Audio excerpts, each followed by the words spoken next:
চা হচ্ছে এমন একটা জিনিস যা না খেলে কিন্তু নেশা কাটতেই চায় না। দিনের ভিতরে একবার হলেও কিন্তু চা খেতেই হবে। তো অনেকের কিন্তু এমন একটা নেশা হয়ে থাকে চা খেতেই হবে। তো চা না খেলে দেখা যায় ক্লান্তিটা দূর হয় না, মানে শরীর কেমন যেন অস্থির অস্থির লাগে। চা খেতেই হবে, যারা চা প্রেমিক তেমনটা মাঝে মধ্যে আমাদেরও হয়ে থাকে। তো চা তো খেতেই হবে। আসসালামু আলাইকুম, কেমন আছেন সবাই? আশা করি আল্লাহর অশেষ রহমতে সবাই অনেক অনেক ভালো আছেন।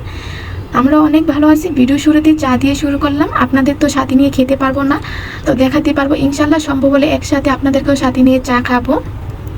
তো চা খাওয়ার পর হচ্ছে ভাবতেছি দুপুরের জন্য কি রান্না করব। ভাবতে ভাবতে তারপর হচ্ছে আপনাদের ভাইয়াকে জিজ্ঞেস করলাম যেন দুপুরে কি রান্না করব, কি খাবেন। তো সে বলতেছে গরু মাংস রান্না করো।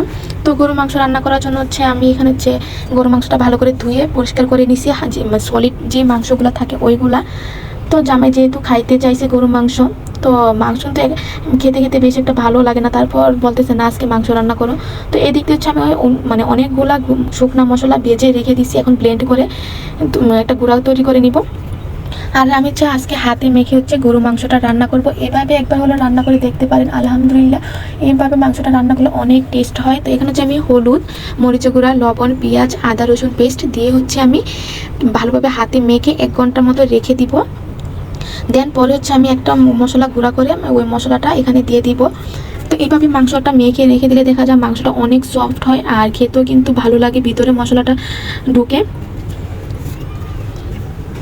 তো আজকে আমার এই ছোট্ট ভিডিওটি যেখান থেকে দেখতেছেন, যদি আমার ফেসবুক পেজ থেকে দেখেন তাহলে আমার পেজটি ফলো দিয়ে রাখবেন। আর যারা আমার ইউটিউব চ্যানেল থেকে দেখবেন, আমার ইউটিউব চ্যানেলটি সাবস্ক্রাইব করে আমার পাশে থাকবেন। পাশে থাকা ছোট্ট বেল আইকনটি প্রেস করে দিবেন, তাহলে যখনই আমি নতুন ভিডিও আপলোড দিব সাথে সাথে নোটিফিকেশন আপনাদের কাছে চলে যাবে।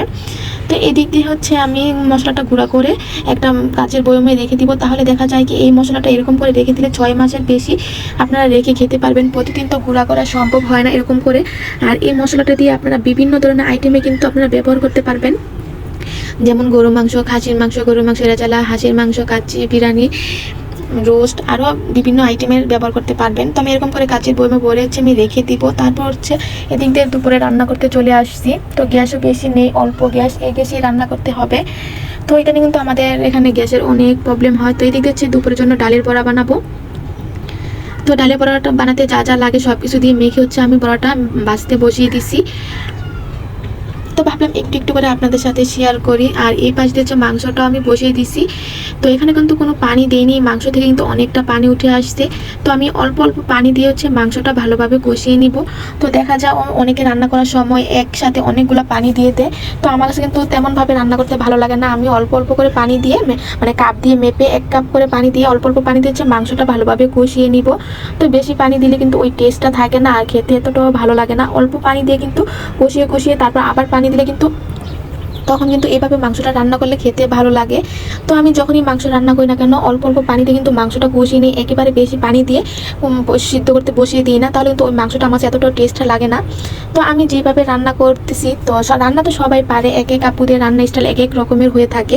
যারা নতুন রাঁধুনি আপু আছেন, নতুন বিয়ে হয়েছে, তো রান্না ততটা পারেন না, ওইসব আপুদের জন্য একটু হলেও হেল্প হয় যারা আমাদের ভিডিওগুলো দেখেন। তো রান্না তো সবাই পারে, তো এক একজন এক একভাবে কিন্তু রান্না করে।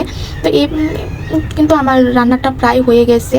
তো এখন হচ্ছে আমি নামানোর আগে তো আপনাদের ভাইয়া বলতেছে ঘি দিছো, তো আমি বলতেছি না ভুলে গেছি ঘি দিতে। তো সে হচ্ছে আবার ঘিটা দিয়ে দিতেছে। তো রান্নার পর কিন্তু এরকমভাবে একটু ঘি দিয়ে দেন, তাহলে কিন্তু আলহামদুলিল্লাহ অনেক টেস্ট হয় এই মাংসটা খেতে। আর কালারটা কিন্তু অনেক সুন্দর আসছে। তো এইভাবে অবশ্যই একবার হলেও আপনারা ট্রাই করতে পারেন। আর ঘিটা কিন্তু নামানোর আগে অবশ্যই দিবেন, তাহলে কিন্তু মানে টেস্টটা একটা অন্যরকম টেস্ট পাবেন আর খেতেও ভালো লাগবে। তো ভাবলাম একটু আপনাদের সাথে শেয়ার করি। তো এদিক থেকে তো আমার রান্না হয়ে গেছে। এখন হচ্ছে আমরা দুপুরে খাওয়া দাওয়া করবো। তো আজকে দুপুরে খাবার ছিল পোলাও, পোশাক দিয়ে মাছের মাথা দিয়ে একটু ঝোল করে নিয়েছিলাম, ডালের বড়া, লেবু, শসা আর গরু মাংস। তো এটা দিয়ে হচ্ছে আজকে আমরা দুপুরে খাবারটা খাবো। তো আজকের মতো এই পর্যন্ত ছোট্ট একটু ভিডিও আপনাদের সাথে শেয়ার করার ছিল। আপনারা সবাই ভালো থাকবেন, সুস্থ থাকবেন, আমাদের জন্য দোয়া করবেন। আমার পরিবারের পক্ষ থেকে আপনাদের জন্য অনেক অনেক দোয়া আর ভালোবাসা রইল। তো আজকের মতো